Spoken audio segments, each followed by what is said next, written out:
ಪ್ರವಾಹ ಪರಿಸ್ಥಿತಿ ಅಸ್ಸಾಂನ 12 ಜಿಲ್ಲೆಗಳಲ್ಲಿ ಭೂಕುಸಿತವಾಗಿದೆ. 12 ಜಿಲ್ಲೆಗಳಲ್ಲಿ ಈ ಭೂಕುಸಿತ ಅನ್ನೋದು ನಮ್ಮ ದೇಶಕ್ಕೆ ದೊಡ್ಡ ಸವಾಲಾಗ್ತಾ ಇದೆ. ನಿಜವಾಗ್ಲೂ 10 ನದಿಗಳು ಭರ್ತಿಯಾಗಿವೆ. NDRF ರಕ್ಷಣಾ ಕಾರ್ಯ ನಡೀತಾ ಇದೆ.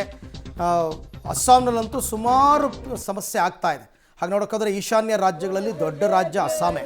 ಆ ಅಸ್ಸಾಂನಲ್ಲಿ ಈಗ 12 ಜಿಲ್ಲೆಗಳಲ್ಲಿ ನಿಮಗೆ ಇಲ್ಲಿಗೆ ಈಶಾನ್ಯ ರಾಜ್ಯಗಳ ಕಂಪೇರ್ ಮಾಡಿಕೊಂಡ್ರೆ ನಮ್ಮ ರಾಜ್ಯದಲ್ಲಿ ಮಳೆಯ ಪರಿಣಾಮ ಮತ್ತು ತೀವ್ರತೆ ಅಷ್ಟಿಲ್ವೇ ಇಲ್ಲ. ಭಾರಿ ಹೊಡೆತ ಕೊಟ್ಟಿದೆ.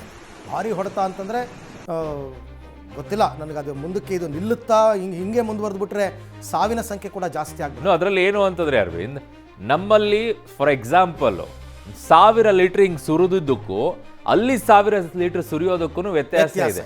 ನಮ್ದು ಚದುರಿ ಹೋಗುತ್ತೆ, ಅವ್ರದ್ದು ಚದುರಿ ಹೋಗೋದಿಲ್ಲ, ಒಂದೇ ಕಡೆಗೆ ಇಕ್ಕಟ್ಟಲ್ಲಾಗಿ ಬರುತ್ತೆ. ಸೊ ಹಾಗಾಗಿ ಬೆಟ್ಟಗಳಿಂದ ಹರ್ಕೊಂಡು ಬರುವಂತ ನೀರಿದೆಯಲ್ಲ, ರಭಸವಾಗಿ ಕೊಚ್ಕೊಂಡು ಹೋಗ್ಬಿಡುತ್ತೆ ಅಲ್ಲಿರುವಂತ ಪರಿಸ್ಥಿತಿ. ಅದಕ್ಕೇನೆ ಕೇದಾರ್ನಾಥ, ಬದ್ರಿನಾಥ ಅಲ್ಲೆಲ್ಲ 2 ಗಂಟೆ ಮಳೆ ಹೊಡೆದ್ಬಿಟ್ರೆ ಮುಗಿದೇ ಹೋಗ್ಬಿಡುತ್ತೆ ಆ ಪರಿಸ್ಥಿತಿ. ಅಲ್ಲಿ ನೀರು ವಿಶಾಲವಾಗಿ ಹರಿಯಕ್ಕೆ ಜಾಗ ಇಲ್ಲ. ಹಾಗಾಗಿ ನಿಮಗೆ ಈ ಸಮಸ್ಯೆಗಳು.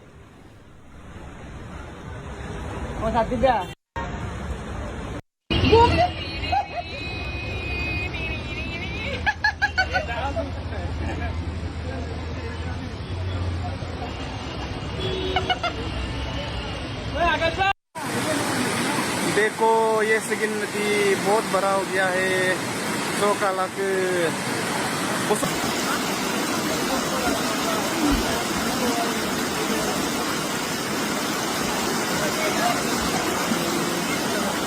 ಅಸ್ಸಾಂನ ಮೇಘಸ್ಫೋಟದ ದೃಶ್ಯಗಳನ್ನು ತಾವೀಗ ನೋಡ್ತಾ ಇದ್ದೀರಾ.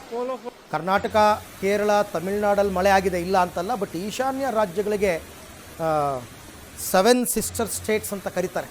ಆ 7 ರಾಜ್ಯಗಳಲ್ಲಿ ಪರಿಸ್ಥಿತಿ ಹೀಗಿದೆ. NDRF ಟೀಮ್ ಎಲ್ಲ ಇದೆ. ಹಂಗೆ ನೋಡೋಕ್ಕೋದ್ರೆ ಕೇಂದ್ರ ಸರ್ಕಾರ ಕೂಡ ಈ ಎಲ್ಲ ರಾಜ್ಯಗಳ ಸರ್ಕಾರಗಳ ಜೊತೆ ಮಾತನಾಡಿ ನಾವು ಹೆಚ್ಚುವರಿಯಾಗಿ ನಿಮಗೆ ಸಹಾಯ ಮಾಡ್ತೀವಿ ಅಂತ ನೆನ್ನೆ ಹೇಳಿದ್ದಾರೆ. ಬಟ್ ಮಳೆ ಪ್ರಾಕೃತಿಕ ವಿಕೋಪ, ಮಳೆಯನ್ನು ತಡೆಯೋಕ್ಕೆ ಯಾರ ಕೈಲೂ ಆಗಲ್ಲ. ಹಾಗಾಗಿ ಇದನ್ನೆಲ್ಲ ಅನುಭವಿಸ್ಬೇಕಾಗುತ್ತೆ. ಅಸ್ಸಾಂನಲ್ಲಿ ಮಣಿಪುರ, ಮೇಘಾಲಯ, ನಾಗಾಲ್ಯಾಂಡ್ ಎಲ್ಲ ರಾಜ್ಯಗಳಲ್ಲೂ ಕೂಡ ಪ್ರವಾಹದ ಪರಿಸ್ಥಿತಿ ನಿರ್ಮಾಣ ಆಗಿದೆ. ಅಲ್ಲಿನ ಜಲಾಶಯಗಳು ತುಂಬೋಗಿದೆ, ಆಲ್ರೆಡಿ ಆಗಿದೆ ಪರಿಸ್ಥಿತಿ.